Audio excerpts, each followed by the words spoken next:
네, 윤석열 대통령에 대한 탄핵 심판 9차 변론이 내일 열립니다. 내일 변론에서는 이어지는 10차 변론 기일이 예정대로 열릴지 윤곽에 잡힐 전망인데요. 헌법재판소에 나가 있는 취재기자 연결해서 자세한 내용 알아보겠습니다. 배윤주 기자 전해주시죠.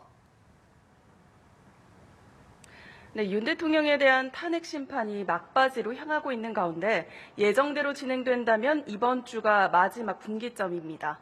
먼저 내일 오후 2시부터 9번째 변론 기일이 열립니다.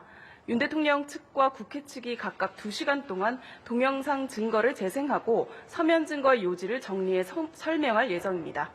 이어 오는 20일 오후 2시 10차 변론 기일에선 양측이 신청한 추가 증인 3명에 대한 신문이 예정돼 있는데요. 10차 변론 일정이 예정대로 진행될지가 주목됩니다.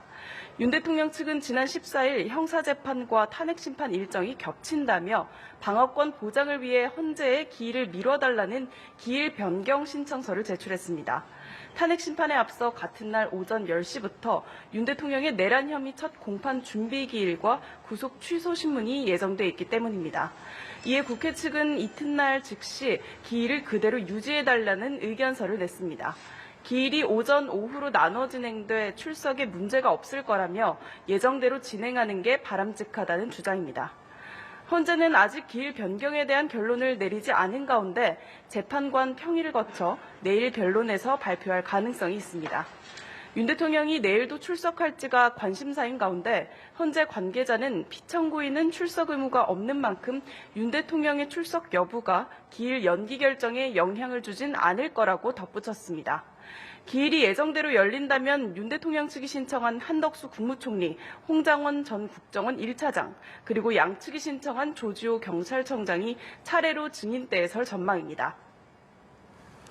네, 배윤주 기자, 오늘 헌재에서 이창수 서울중앙지검장을 포함해서 검사 3명에 대한 탄핵 심판 정식 변론도 진행이 됐죠. 네, 이른바 검사 탄핵의 첫 변론 기일이 오후 2시부터 3시 30분까지 1시간 반 동안 이곳 헌재에서 열렸습니다.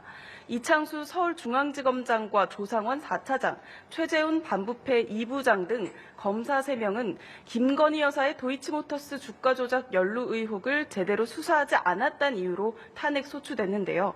서울중앙지검 수사팀이 지난해 10월 고발장 접수 4년 6개월 만에 김 여사에 대해 불기소 결정을 하자 더불어민주당 등 야권은 즉각 반발에 나섰고 12월 국회에서 탄핵소추안이 가결됐습니다.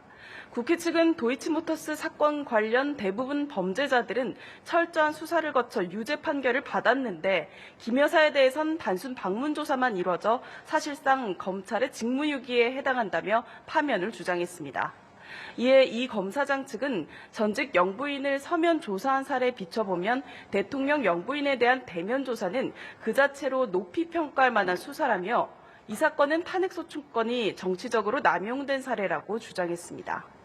한편 검사 탄핵에 대한 2차 변론 기일은 오는 24일 오후 4시로 잡혔는데요. 재판부가 국회 측의 이창수 지검장 등에 대한 당사자 신문 요청을 받아들였습니다. 2차 변론을 끝으로 변론은 마무리됩니다. 지금까지 헌법재판소에서 전해드렸습니다.